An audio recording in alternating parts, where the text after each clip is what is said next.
այստեղ, չգիտեմ, երևի իրանք ուզում են ինչ-որ համաձայնագիր ստորագրել, որի մասին հանրությունում տեղյակ չի։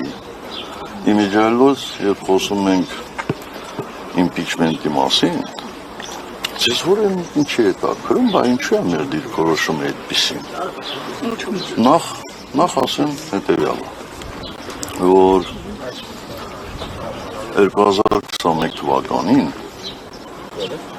ես երբեք եւ որևէ տեղ չեմ ասել, որ մենք չենք գնալու ընտրությունների։ Այո, ես դեմ եմ եղել ընտրություններին, բայց ոչ թե դա փաստարկելով որպես ընտրությունները լեգիտիմացնելու քայլ, այլ ես շատ հստակ ասել եմ, որ ես խորապես համոզված եմ եւ իմ այդ համոզմունքը հիմնված է քաղաքական դաշտ եւ ժողովրդի տրամադրությունները ուսումնասիրելու վրա, որ միանշանակ այսօրվա կառավարիչը հաղթելու է այդ ընտրություններում, հաղթելու է եւ դառնալու ենք մենք մասնակիցը կապիտուլյացիայի լեգիտիմացման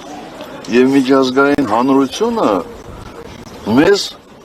հայ ժողովրդին մեղադրելու է այդ կապիտուլյացիայի համար, ասելու է, որ ժողովուրդը թեև կապիտուլացվել է Հայաստանը, բայց վստահում է այսօրվա կառավարիչին։ Ինչ եւ տեղի ունեցավ։ Մի տարուկես եւ մեր դաշնակիցները եւ մեր գործընկերները դրա վրա են հողում կատարում։ Հիմա եթե սխալ եմ ես կանխատեսել, ասեք սխալ եմ կանխատեսել։